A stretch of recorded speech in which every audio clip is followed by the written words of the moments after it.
Hey, hello everyone. It's 4:30 in Manchester. It's actually a lovely day here, so I'm more sorry than ever that we couldn't actually physically welcome you to the building. Quite luckily, we always seem to get good weather for our open days. So as you can see from my name on the screen, I'm David Horne, and I'm the head of the graduate school.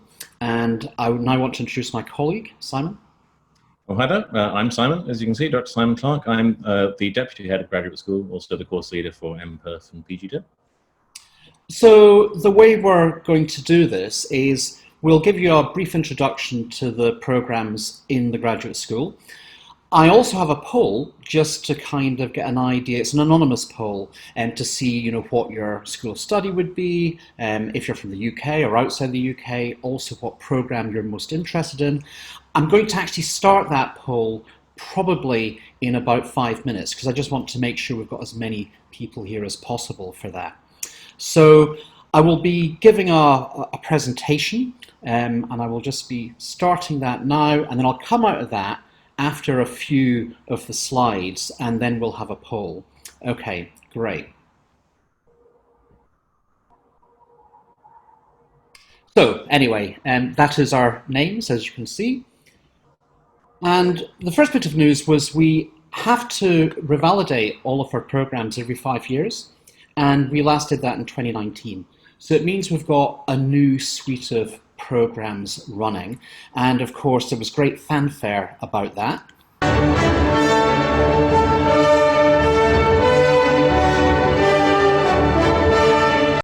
Yes, so that was the fanfare. Not really, that's actually the Berlin Philharmonic playing the end of Mahler 1. So a quick overview of the programs. As I said, if you're just coming in now, I will come out of this in a few minutes and we'll have a poll, an anonymous poll, just to basically see what kinds of programs you're interested in. So we have around about 270 students who are in the postgraduate top programs. By far the largest program is the Master of Music, the MMUS. That's followed by numbers with the MPerf.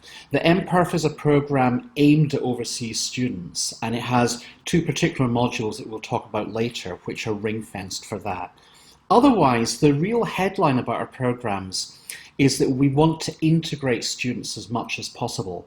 And there's also a lot of choice in the various types of modules that you would take supporting your principal study.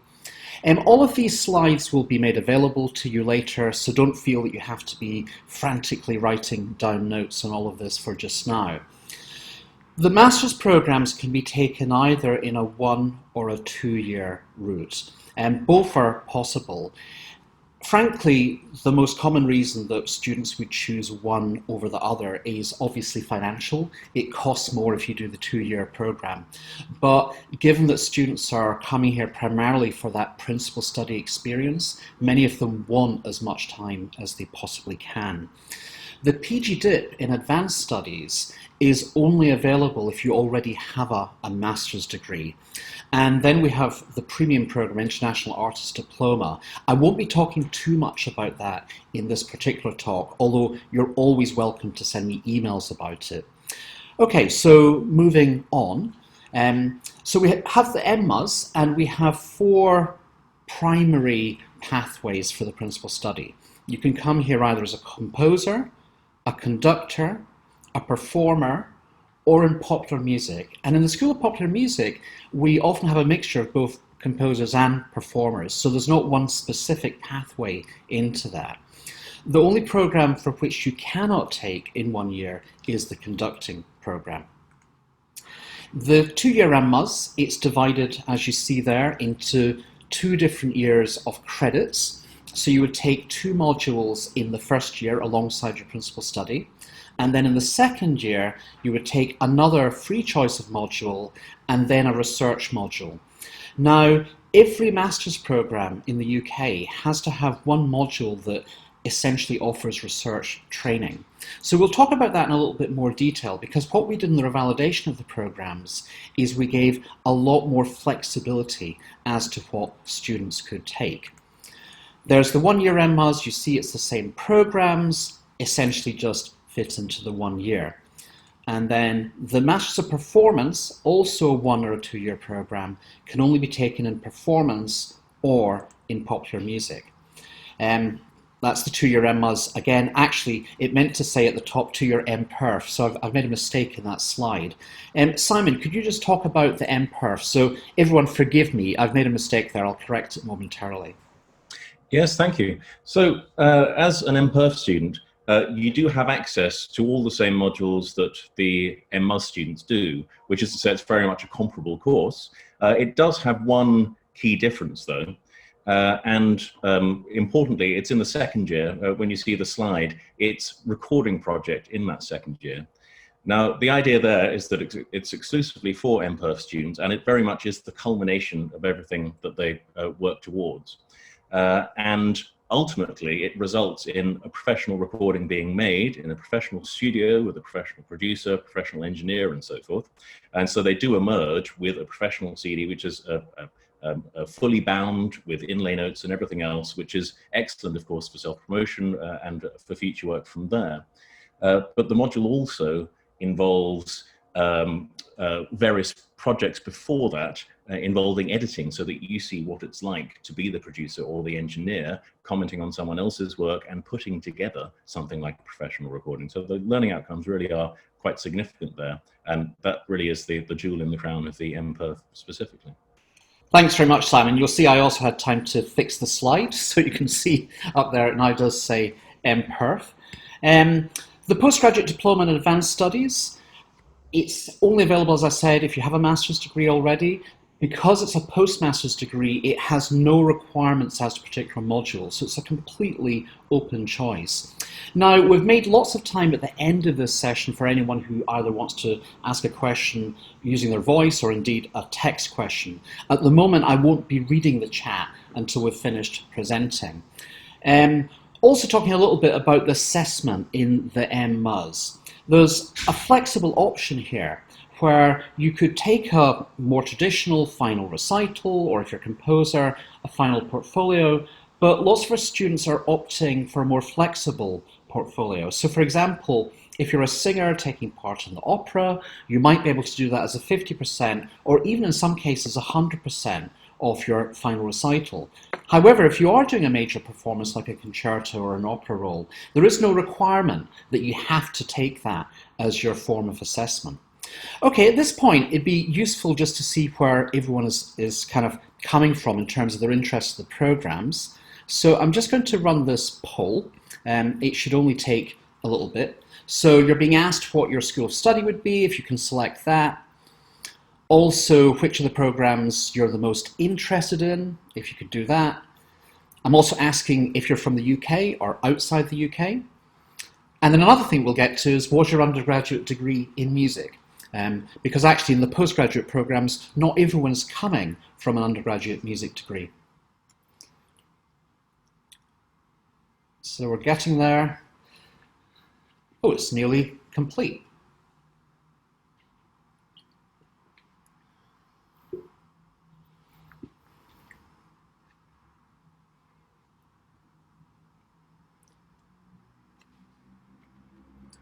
Fantastic.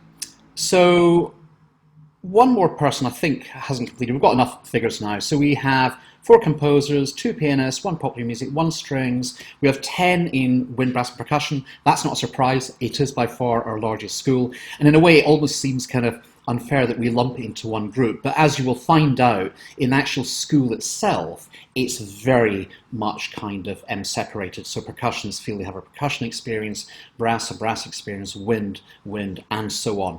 We've got some singers. So we've got a mix of interest, mostly the MMUS, which isn't a surprise, of course, some MPerf, someone interested in the PG Dip, which would indicate that you already have a master's degree, absolutely fine. Most of you are inside the UK, 4 outside. Now, this is interesting, so absolutely fine. Everyone has an undergraduate degree in music. Okay, I'm going to end the poll now.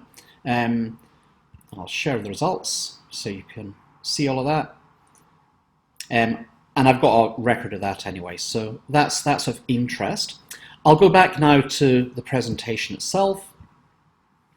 So we talked briefly about the MMUS option. It doesn't exist in MPER for a number of reasons, but in MMUS there is that option that you can split your final assessment between a public performance, which by the way also for a composer could include a public performance, say a staged work, even an installation, something like that. So we're going to take you very quickly through the modules, and I'll start off. Simon will introduce the first page, and then I'll go into the second. These modules that we're telling you about now are primarily practical, as you will see, and unless we note to the contrary, they can be taken by anyone. So Simon. Well, thank you. So very often the titles here are very much indicative, and they are what they appear, but just to give a little more detail, accompaniment tends to be for keyboard students, although there can be exceptions made, but it isn't for first study accompanists, which is therefore to say it's for those who wish to add that or develop their skills in this respect, but as part of a suite of their various skills. It should probably also be said that you could take it if you aren't a first study keyboard student. It is possible, but you would have to demonstrate that you did have appropriate skills in advance in order to qualify. Okay, that one. Sorry, that for instance, it doesn't actually necessarily have to be piano. So we have had guitar players and harpists take it, for example. Yeah, all true. And so on to arrangement. So you can see this is given by Professor Adam Gould, who's our head of composition. And again, many of these modules are designed so as to give you a portfolio of options to develop your musicianship in so many different ways. And so here it really is studying the skills that a practical arranger would need in environments in which very often you'll be arranging for your own ensembles and so forth, studying how this has been done and so forth, but very much culminating in practical work of your own, in most cases as well, recordings of them. And so, yes, very much resulting in something very real and tangible come the end of that particular module. Moving on to oral analysis and critique.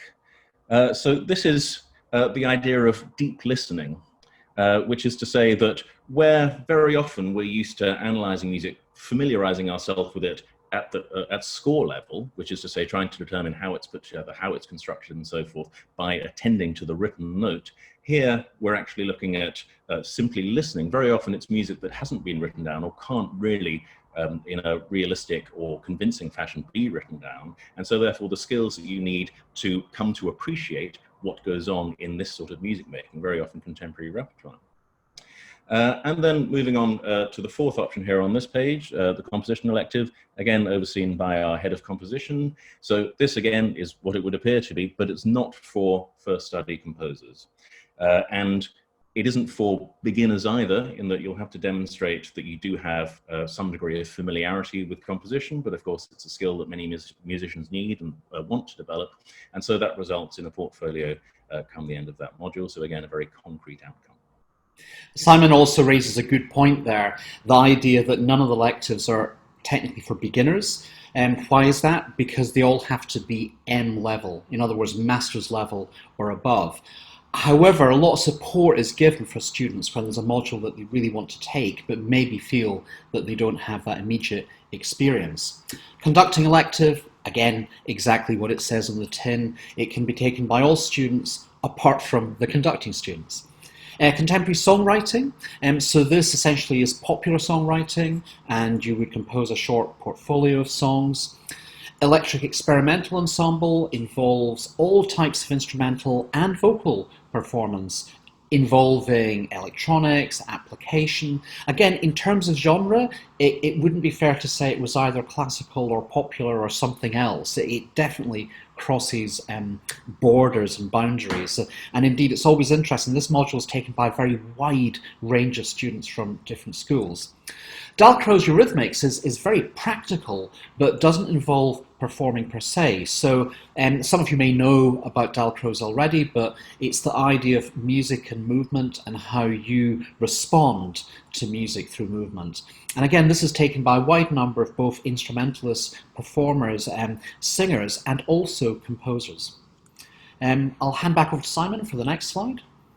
Okay, so the freelance musician. So this is very much to do with entrepreneurship. So we know that many musicians develop what we call a portfolio career, which is to say they'll involve themselves in a great many activities, which is to say not simply performing, but sometimes arranging concerts, working in the community and so forth. And so developing the skills that are required to promote yourself in that way, and also develop ideas as to how you can extend and expand your professional range is what that particular module seeks to achieve. Musicianship for instrumentalists, it doesn't actually exclude singers or composers, but it is generally for instrumentalists. And this is very much developing oral skills and improvisation talents, which is to say, Simon Parkin here does have an exceptional degree of musicianship in terms of improvisation, in terms of his own oral ability. And this is really what he's seeking to advance in those students who choose this particular module.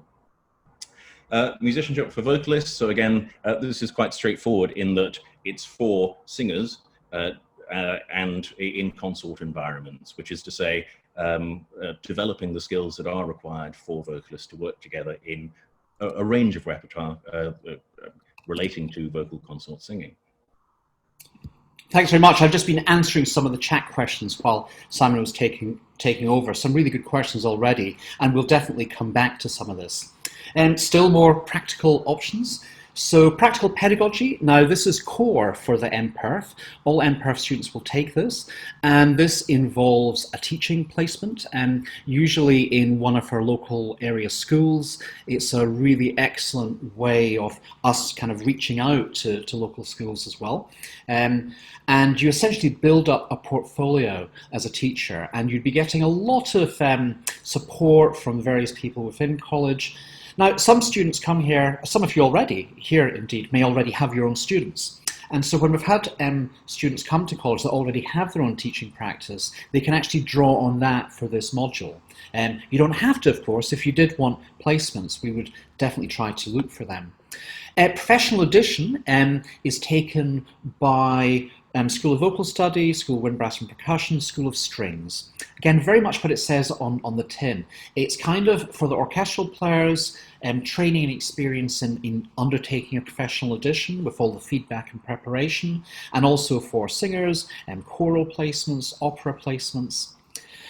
The professional placement module is allowing all students to be reflecting on any placements that they have. You will know some of what's available already, I'm sure. So we have the professional experience schemes for orchestral players. We also have it for vocalists. We have composers undertaking placements, sometimes with ensembles. But it need not always be directly practical. We have, for example, some students who are really interested in having a placement, say, with an orchestra on the administrative side. And so something like that would be very much included in professional placement. Or music and health, for example. We have students going into hospitals, going into care homes. Obviously, those kind of activities at the moment would be somewhat curtailed, but we would be looking at what we could do to keep some of this going in a kind of virtual environment, at least for the next half year or so. Small ensemble performance, we did actually just used to call this chamber music, but of course there's different types of chamber music, and it says there chamber music, jazz, historically informed performance, but really it will cover the full range of performances with a small ensemble. Okay, I'm now going to hand over briefly to Simon, and we're going to now talk about the research module choices. Now, everyone has to take one of these modules as part of the master's degree, and not as part of the PG dip. Previously, in the program before, we only had one particular choice, and I think it's always a problem when we don't feel we've got a choice. So now we've given much more choice. So, Simon, if you want to take us through the three options here. Yes, certainly. So Dalcroze in context, we've already seen Dalcroze eurythmics, but the idea here is that it's rather more theoretical. So researching the background to this study and assessing and evaluating different approaches that might be taken on a theoretical basis, rather than the application of it in a more practical way that would be involved in the previous module, Dalcroze eurythmics. The dissertation, well, this is familiar. So this is a standard model, as it were, major and minor dissertations, 10,000 words, 5,000 words. Now, everything we do, we try and think of as research, We're trying to develop holistic musicians, generally thinking musicians. And so it's only a question of how you balance your approach to thinking about music. Sometimes it's more practically orientated, sometimes it's more theoretical, and so forth. Now, a dissertation can cover a very wide array of subjects here because we have a great deal of expertise on the faculty. And so in my case, for example, I can cover areas of continental philosophy dating back to ancient Greece, aesthetics, but also metal, also Ravel, also Strauss. It couldn't be more diverse in that respect, but yet we do have diversity across the program, which is therefore to say, if you want to develop the more abstract ideas or research something in great detail on a more theoretical basis, that would be the module for you. Moving on to repertoire project. So this is very much outward facing. The idea is that on the one hand, you cultivate skills in writing program notes, but on the other, you develop skills in writing a larger form essay for something like a concert season. So much longer, but with a view to being read by the public rather than the scholarly community, not necessarily by other musicians exactly, those who might be interested in attending concerts and so forth. So that's a particular skill to learn in promoting your work as performers. That's great. Thank you very much, Simon. Again, I'm getting some really good questions that we'll be able to address in more detail at the end of this. So some more of the module choices. The research lecture recital has been offered as a more practical alternative. Some students much prefer to talk about the ideas that they want to express rather than putting them into written form. So this gives you an opportunity to do this. So it's a 30-minute lecture recital where you'd be expected to perform for up to about 10 minutes, or in some cases, if it's not practical, let's say you're a conductor, you might want to actually play recordings that you're then referring to. And of course, if it's recordings of you performing, all the better, but it wouldn't need to be. And then you'd be given a kind of research kind of lecture based around 20 minutes. And then we have research methods, and we're going to get into that in a little bit more detail, and there's also more detail on the website because we have new research specialisms for the small number of students that we know are interested in them. And obviously, the large number of musicians who are coming to college for a postgraduate degree are looking to kind of further their practical training. But we do have an increasing number who are interested even beyond a master's or a PG dip and actually thinking towards doctoral degrees. And it's actually quite hard to make an application for a doctoral program unless you have some kind of training in this. And essentially that's what these modules do. In either artistic research, which includes performance and composition, music education, music psychology and musicology, and then a new one that we're going to introduce next year, which is practice research in science and music. That's through our PRISM hub at the college. That's going to allow students who choose these options to really specialise to the point that they can make PhD applications. Indeed, the assessment for these modules is 2 different PhD applications. In the first year of this running, it was, as we would imagine, quite a small number, usually about 2 or 3 students in each of the strands, but we've definitely got students interested in these strands now. And I want to hand back to Simon because this is our one non-credit module. In other words, you can take it, you don't have to take it, but Simon will explain why we offer it. Yes, certainly. So we often find that, of course, students join us from diverse backgrounds. Now, in some cases, they won't have studied music before, and so therefore they may feel that they haven't really developed their understanding of theory and analysis to the extent that they feel they ought to or might find useful. In other cases, we have students who have studied music but haven't really thought about theory for a long time, on which basis it's an opportunity to revisit and refresh their understanding. But we also have students from various international backgrounds who will have learned slightly different systems or won't necessarily understand the terminology that we tend to use in Anglo-American theory and analysis.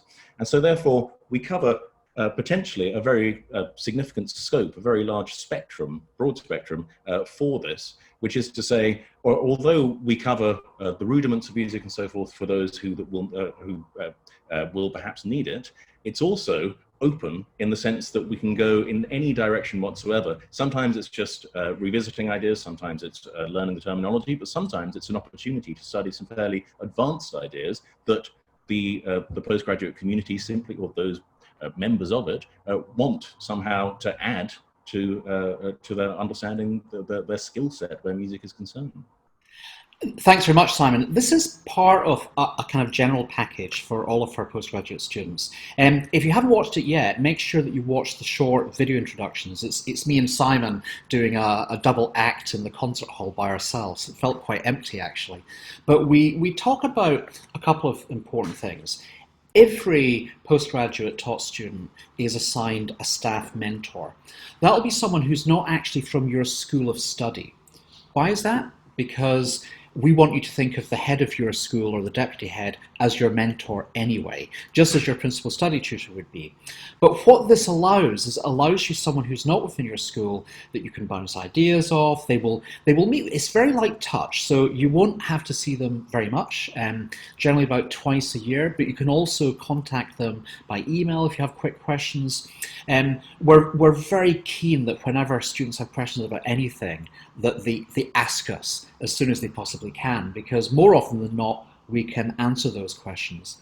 But you have that mentoring in place, and then something we've actually started in the last year, which has been running really successfully, is for some of our overseas students, particularly students who've never studied in the UK before, we now have a peer-to-peer mentoring scheme. This is in addition to the staff mentoring. And we have student volunteers, mostly from postgrad, not all exclusively from the UK. So there are some students from outside the UK who are quite familiar with studying in the UK, and they've also become mentors. And indeed, for students on bursary hours, we include that in their bursary hours. And the students have really enjoyed it. Both the students being mentored, because it's a great chance for them to talk to other students, usually from outside their school, but also for the mentors, because you get training, so it's kind of like a program as such, and it is something that actually can help on the CV to demonstrate that you've been involved in something like this. So that's just one part of an overall package of support. So moving on, next one. So that's just an overview again. These will be available for you later, the practically oriented modules. Now, one of the questions that already came up in the chat, I'm going to get back to later, which is, as you can imagine, you have to limit a number of modules that you offer. And all of the modules that we offer have to have a minimum enrollment. It'll depend a little bit on the module, but typically at least 5 people. Otherwise, it's not really feasible for it to run. Not just in terms of the financial side, but also because if you have a really small group, that's actually not beneficial for the whole kind of learning experience. But part of being at college and part of being a postgraduate student is the realization that much of the program depends on what it is you want it to become. And so not everything is about the modules you take.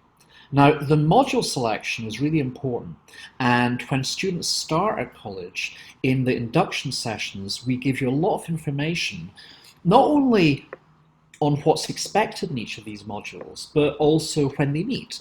So some modules, for instance, the dissertation is almost exclusively through one-to-one individual supervision. Now that can suit a student who wants that kind of approach, who's really happy to get on with it.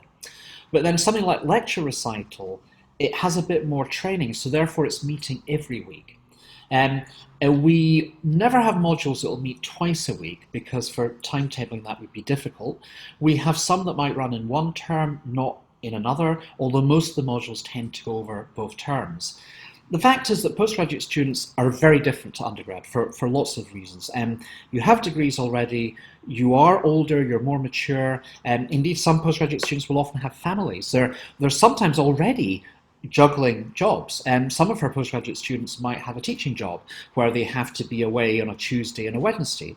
So that would mean that if they wanted to keep that job, that they couldn't take classes on those days. Now that's a shame, of course, but the whole rationale for having the flexible approach to modules allows for this. And of course, when we can offer make-up classes online, we do.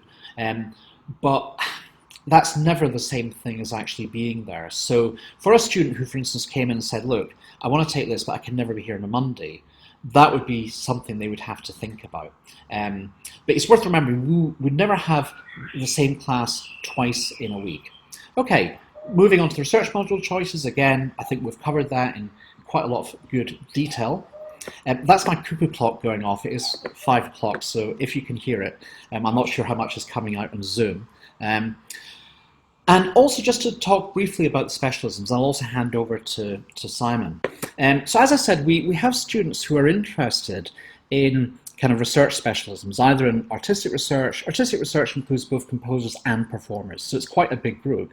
And indeed, most of the PhD students at the RNCM are either performers or composers. But there's also music education, music psychology, and musicology. And so these modules, if you take 90 credits of them, it would allow you to graduate with not only your principal study, plus the specialism. And we already have half a dozen or so students who are en route to actually gaining these specialisms when they graduate. So these are the specialisms, as you can see. I have some diagrams. Again, I don't want to spend too much detail on this because we can make this available later. And it's actually quite a lot of information, I think, to take in one go. But this takes the routes through the 2-year or the 1-year MMAs with research specialism. Now, what I thought would be fun, and sorry, I said I would invite Simon, and I've skipped all the way over it, apologies. I thought it'd be fun for us to look at a few possible routes.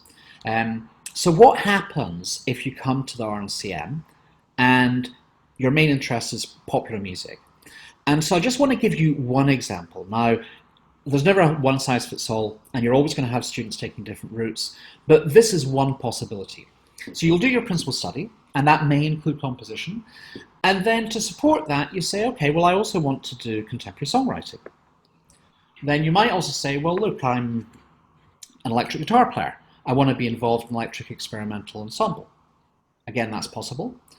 You then decide, okay, well, for my research option, I want to do a dissertation on this heavy metal band. And of course, if it's heavy metal, Simon will be very well placed to support you in that and supervise that. But of course, we have an amazing number of really, really excellent staff, and we always try and kind of match the right student to the right staff.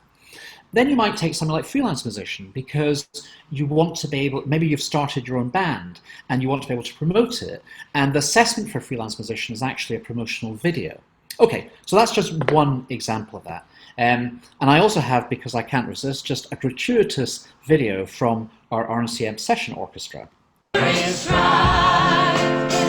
525,600 minutes. How do you measure the year in the life? Okay, and RNCM session orchestras is one of the most popular gigs at college during the year. All the classical program orchestral players also want to be involved in this, so we'll maybe have a chance to talk about that later. Okay, here's another example. So you're a soprano or a tenor, let's say, just choosing two voice types at random.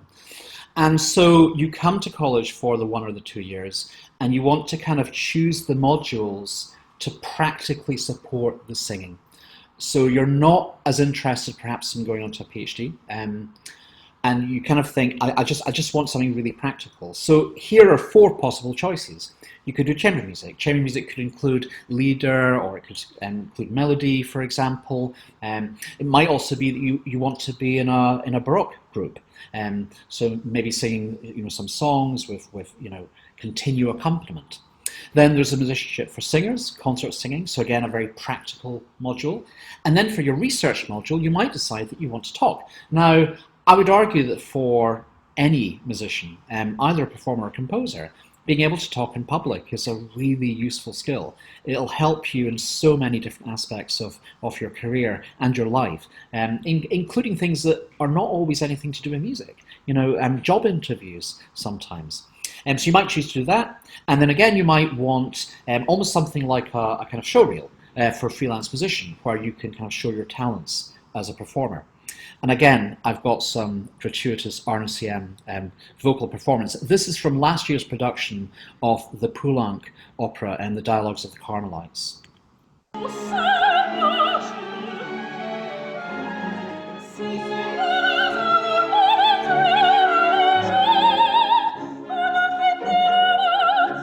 It's a wonderful set as well, and indeed in that particular scene it's even socially distanced, although maybe not for the orchestra in the pit. So here's another example. Let's say you're a pianist. First of all, a bit of piano, but this time 2.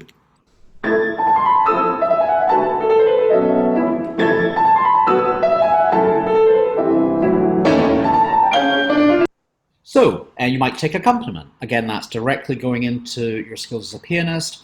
You might take research lecture recital. Now, this is maybe a pianist thinking, well, you know, I'm kind of interested in maybe going towards a research degree. So they could take research methods, artistic research. They could take a minor 5,000-word dissertation. Those 3 last modules would add up to the 90 credits, which would mean that the student, if they wanted, could graduate with an M.Mus in performance and artistic research. Notice the key word there, I said, if they wanted. We believe so much in choice that even though those 90 credits would add up to the specialism, maybe some students don't want it on the degree. Maybe they just want simply to say M.Mus in performance. And if that's the case, that's what you can choose to get. But then for others, they might be thinking, well, actually, no, it could be useful at some point to have the artistic research or musicology or music education, whatever it is on the degree as well. So as we've said, and we're going to say again, choice here is really key. Another example, I don't actually have a video for this one, I should have found one, but again, just to give another example of a possible specialism. So an oboist, and this is showing a kind of wide range. So for the very practical option, the oboist here takes arrangement, and then they do research methods in musicology, and then they really want to write a big dissertation, major. So you notice there's less modules there. Why? Because a major dissertation counts as 2 30-credit modules. That might be an option, and some students have taken it in the past when they have quite busy lives already and they want a lot of flexibility in their study.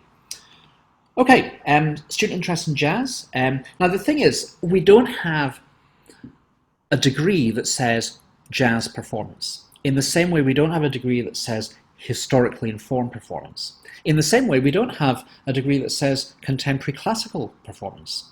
And yet, we have many of students over the years who have done almost exclusively that because that's what they're interested in. So this related to the question earlier about someone interested in doing historically informed performance. There's not a module in it as such, but there are so many ways in which you could fit it into the modules that already exist because of the staff specialisms. So here, as you can see, small ensemble performance, jazz group. Dissertation, minor dissertation on a jazz-related topic. Freelance musician, promoting their jazz group. And then advanced musicianship for instrumentalists, doing a jazz transcription. So that's just one example. Now, I don't know if anyone's actually done exactly that combination of modules, but it's kind of demonstrating how students have that opportunity just to do what is related immediately to what their principal study is. And of course, we have lots of students as well who don't always want to do things related to their principal study.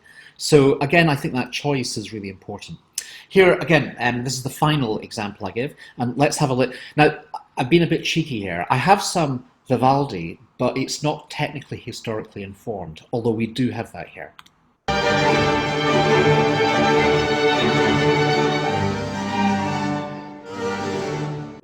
That's the wonderful Henning Kragerud, one of our international tutors visiting, and they're doing the whole thing with him conducting from the violin.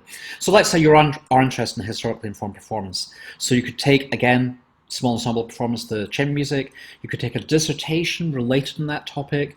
You could take research methods and artistic research, and then you could take a research lecture recital where you're actually demonstrating some of your approaches to historically informed performance. And if you chose to, you would get that degree.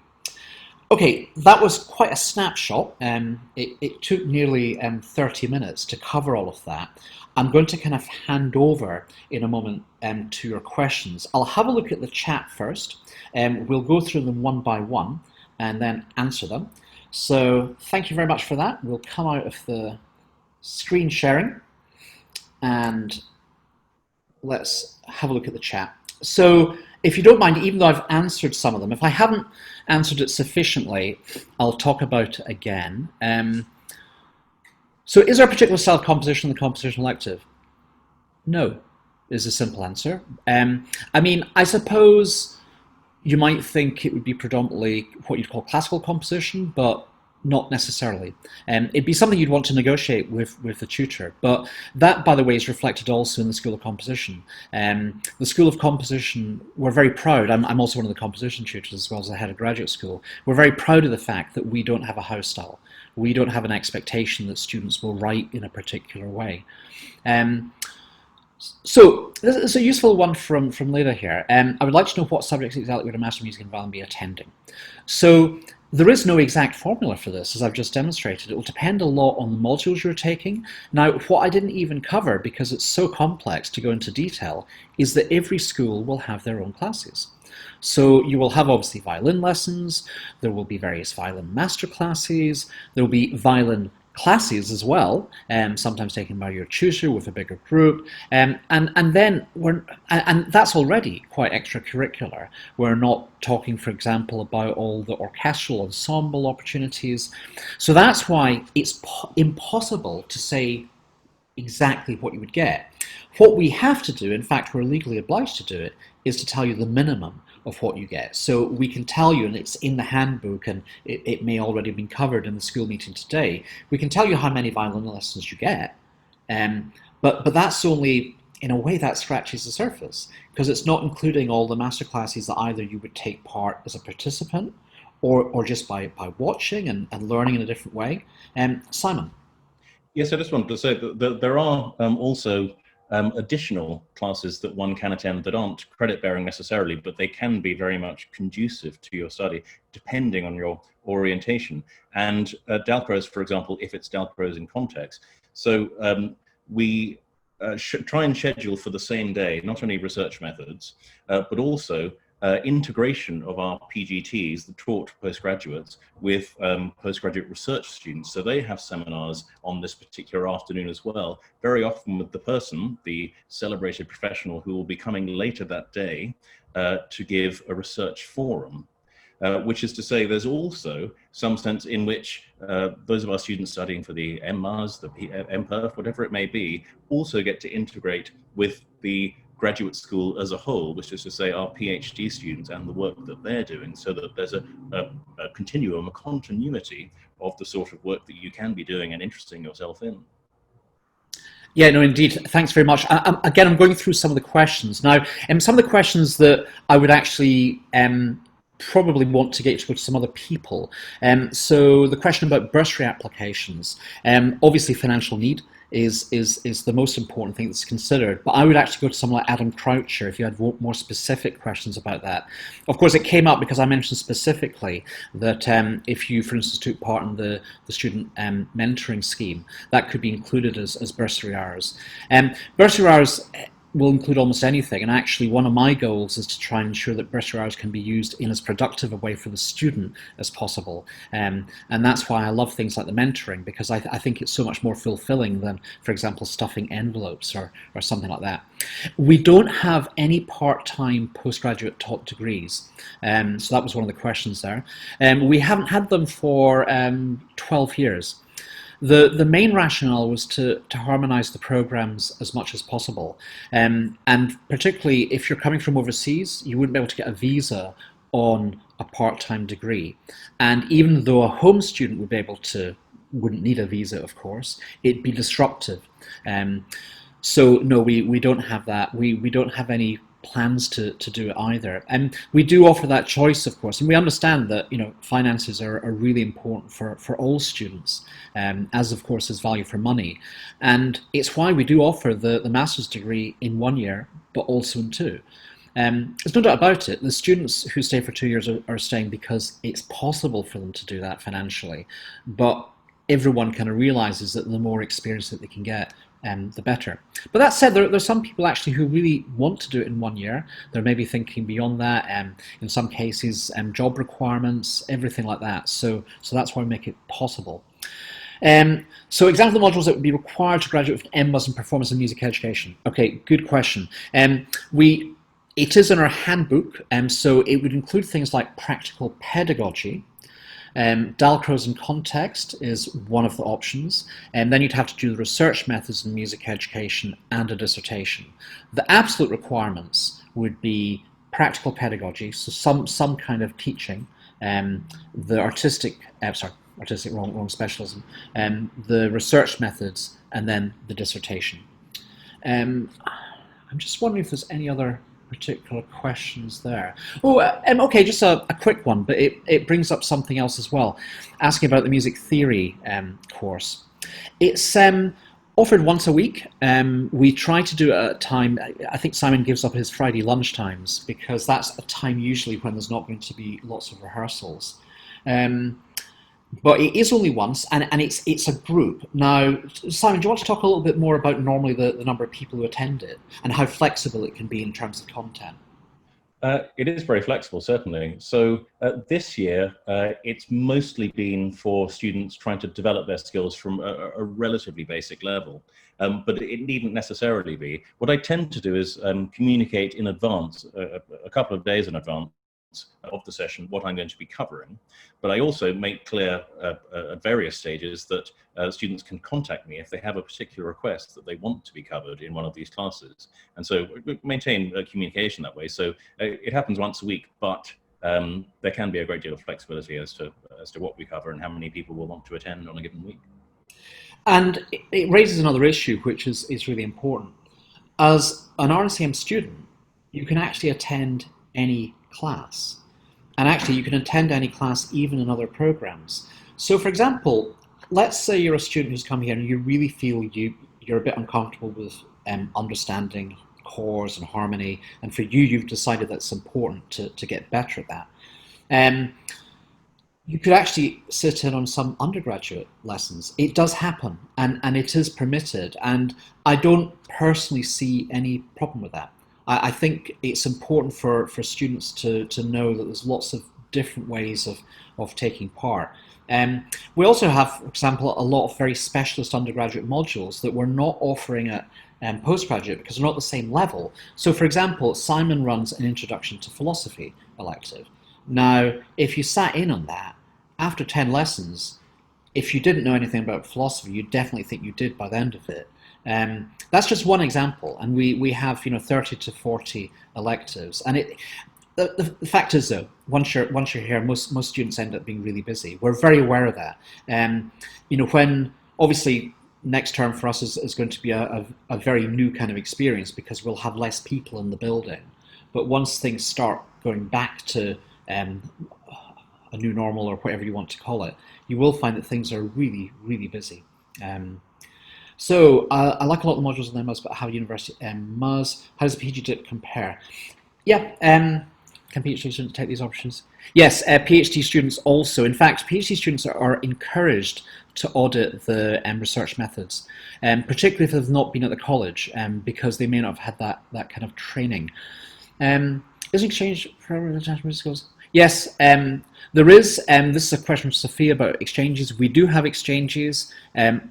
I can't answer the question as to whether or not one of the institutes in LA would be included, but we do have exchanges. Typically for an exchange, remember that the maximum length of the program is going to be 2 years. So normally when we do have exchanges, it'd be 1/2 of one of those years.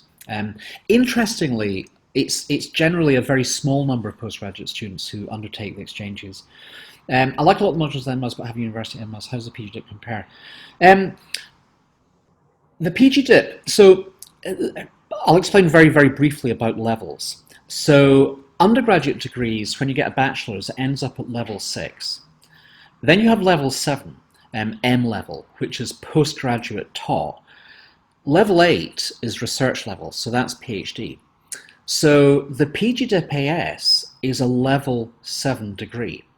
So you might kind of say, well, why can you only take it when you've got a master's? Historically, there are a number of reasons for that, particularly in conservatoire. A lot of students after a 2-year master's, they feel, particularly in the principal study, that they need more time with it. They want more time with it. And this historically created problems. First of all, if you were a home student, the government would demand that you paid an international price for any further study after one master's. As it happens, that rule has now been gotten away, so that's no longer the case.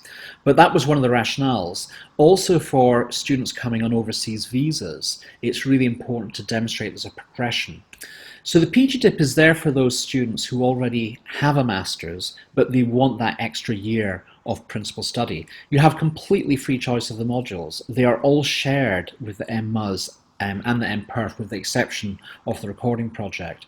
But the main difference, there's a slight difference in the assessment. So the final recital for a performer is, I'll answer that question in a second. There's a final recital which is slightly longer for the PGDIP AS. And actually, interestingly, quite a number of PGDIP students have already done a master's at the college. Now, you don't have to be, and we've got plenty who've come in from other institutions, but that's kind of one example of students who want more time, often with the same teacher. Daniel asked an interesting question, and again, probably I realise a small number will be interested in PhDs, so I won't spend too much time on this, Daniel, but if you email either me or Simon, we can go into more detail. The answer is that it depends a little bit. It depends on what the master's is in. Now, if it's a master's that's not in music at all, you would have to demonstrate to whatever institution, I'm not just talking about us, but anywhere that's actually thinking about having a PhD program, they'd want to make sure that you're capable of doing it. So one disadvantage, if you don't have an MMUS, is you may not have that work to show that you're kind of capable of undertaking research level degrees. There could be other ways of doing it. You might, for instance, want to write, a dissertation in your own time on it. Simon, do you want to address that a little bit? Yes, certainly. So providing the work that you have is related to a suitable topic for us to oversee, then it would ordinarily be feasible. But so the question is, if you don't have a background or you don't have an MMUS and it was going to be heavily theoretical and analytical, for example, sorry, there's a siren passing, may not be helpful. It might be difficult. We might ask you to demonstrate that you were capable of undertaking that sort of work, because there wasn't evidence. But then again, if it were strongly philosophy orientated or aesthetics orientated, and so therefore it had a much more abstract conception, and you did have work of that order, then it wouldn't be such an issue. Yeah, absolutely. So another question here: is it possible to apply for MMUS then switch to an MPerf? The question is one of cost. You will see the fees on the website, and the MPerf only has an international fee. I actually designed the program quite a long time ago now, over a decade ago, and Simon is the course leader, and it's definitely aimed at overseas students who want a really great master's degree, but it's more practically oriented. So it is more expensive. In that respect, it'd be quite easy to start on the MMUS and switch to the MPerf, but you would need to pay the difference. What does happen more than anything else, generally people don't change programs because that would indicate that there was a mistake on our part in actually advertising what the program was about. Sometimes what will happen is we have students who might enter in the 2-year degree, and then usually for financial reasons, within the first term, they have the option to switch on to the 1 year. And that's doable, but it has to be done quite quickly. The opposite happens as well. We sometimes have people coming for the 1 year, then kind of are enjoying it so much and they can find the finances, they stay for 2 years. So we try to be as flexible as we can.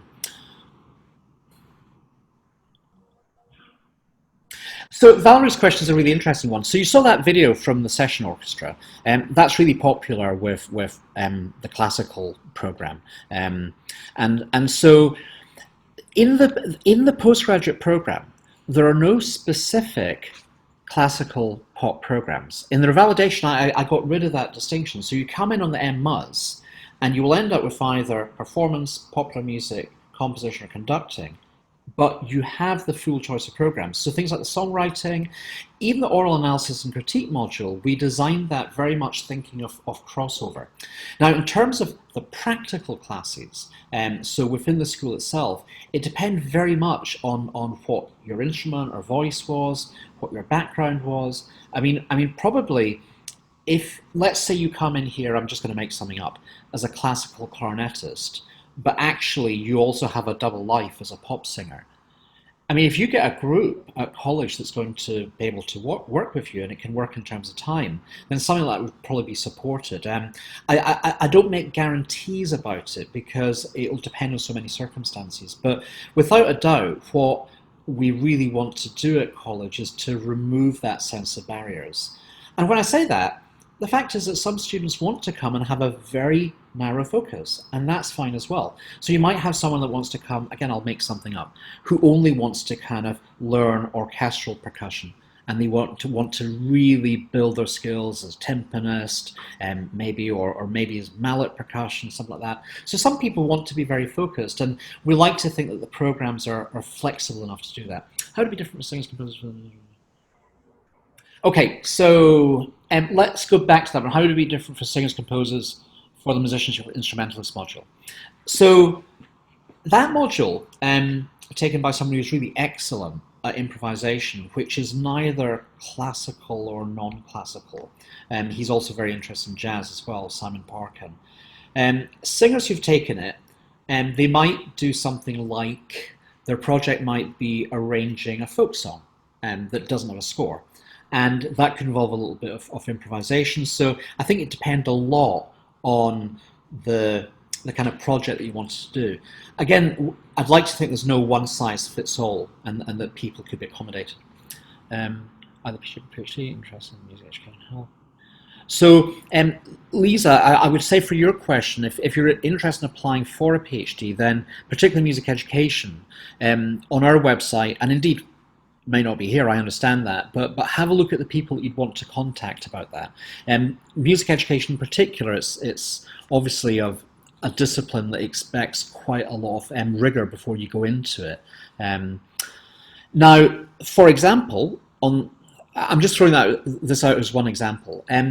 Someone might take the PG Dip not only because they want the principal study, but they might want to take the research methods of music education to give them more experience when it comes to applying for a PhD. So that's definitely an option. And indeed, one of the students taking research methods this year is on the PG Dip.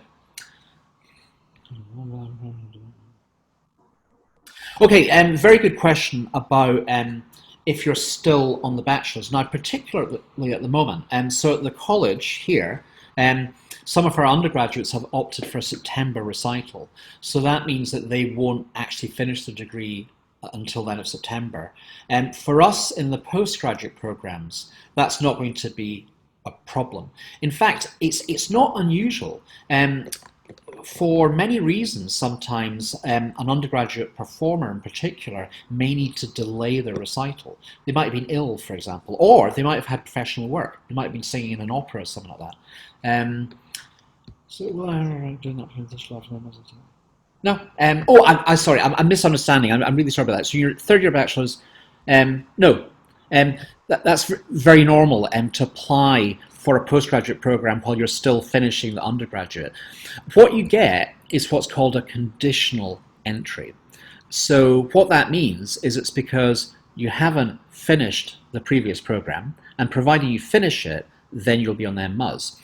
But what I was just talking about just now is, it doesn't happen in most cases, but in about a quarter of cases sometimes, we have students starting the masters who haven't completely finished the undergrad. Usually it's just an exam board. The exam board hasn't ratified the results yet. And as long as we're satisfied in the graduate school that the person is ready to start a postgraduate degree, we will normally be able to make that happen. Okay, very good.